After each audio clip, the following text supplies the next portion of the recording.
na kontrata nila Daniel Padilla bilang couple endorsers. Tila hindi na nagpapapigil ang aktres na si Catherine Bernardo sa pakikipaghiwalay niya sa kanyang ka-love team na si Daniel Padilla, kung saan tila ayaw na rin niya maidikit ang mga pangalan nilang dalawa. Naglabasan sa iba't ibang social media platforms at ilang mga entertainment news sites ang isyong pinapa-terminate na umano ng aktres ang lahat ng mga couple endorsement nilang dalawa.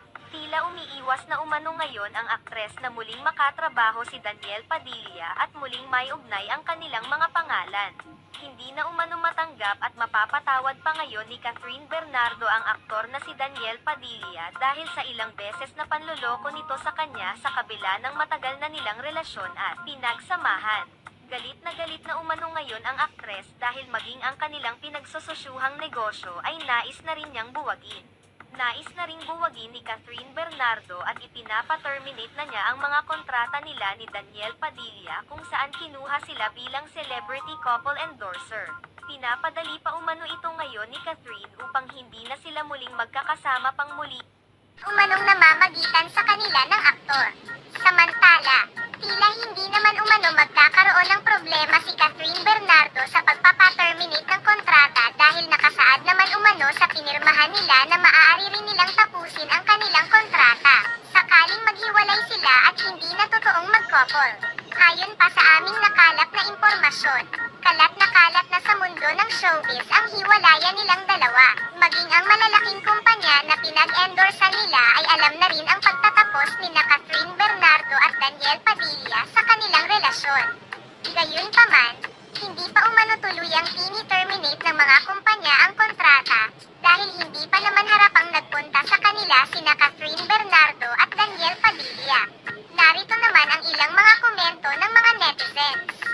Magdasal ka lang na bigyan ka ng lalaki yung manloloko, move on ka na maganda ka at magaling na aktres, huwag sayangin ang lalaking yan, marami ka pang makikita higit pa sa kanya, yan mo na lang.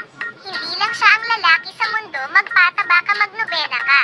Well, when you signed a contract, it's a contract and it depends sa mga business or company kung di na nila gusto. Dito ko nakita na medyo mayabang na yata si KB porque support siya ng ink, kaya pala siya sikat, you know.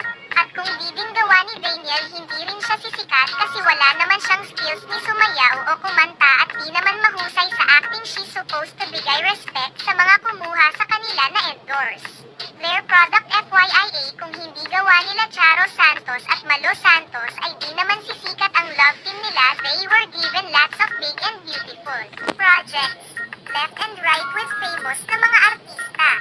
I saw both of them in person even sa airport, di naman din sila ka-class na artista in person, kaya dapat sila magpasalamat at may mga big producers magdala sa love team nila. Kath, wag mo iyakan ang ganyan klaseng lalaki, di pwede pagkatiwalaan.